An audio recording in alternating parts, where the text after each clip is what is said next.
আরজি করের আবহে কি নন্দীগ্রাম ও জঙ্গলমহলের মতো আন্দোলনের প্রস্তুতি বিজেপির?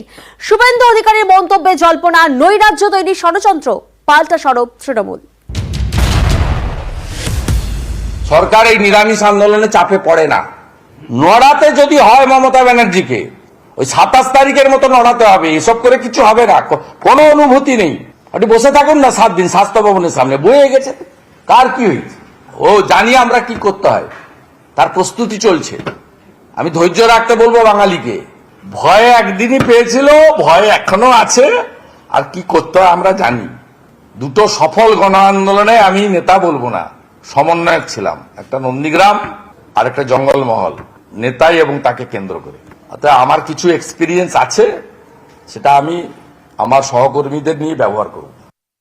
নৈরাজ্য তৈরির ইঙ্গিত দিচ্ছেন বিরোধী দলনেতা, যেন আন্দোলন করতে গেলে একটা নৈরাজ্য তৈরি করতে হবে। নন্দীগ্রাম বা নেতাইতে যে গণ আন্দোলন হয়েছিল, সেখানে মমতা বন্দ্যোপাধ্যায়ের নেতৃত্বে তিনি একজন সৈনিক ছিলেন, এবং সেখানে মানুষের উপর কি কি হয়েছে, কজন মারা গেছে, রাষ্ট্রীয় সন্ত্রাস, গুলি চালনা, সব ঘটনার সঙ্গে সব ঘটনাকে মিলিয়ে যদি কেউ কোনো কথা বলতে যান, তাহলে ভেতর থেকে যে একটা গন্ডগোল তৈরির চেষ্টাটাই হচ্ছে মূল উদ্দেশ্য, সেইটা সামনে চলে আসে।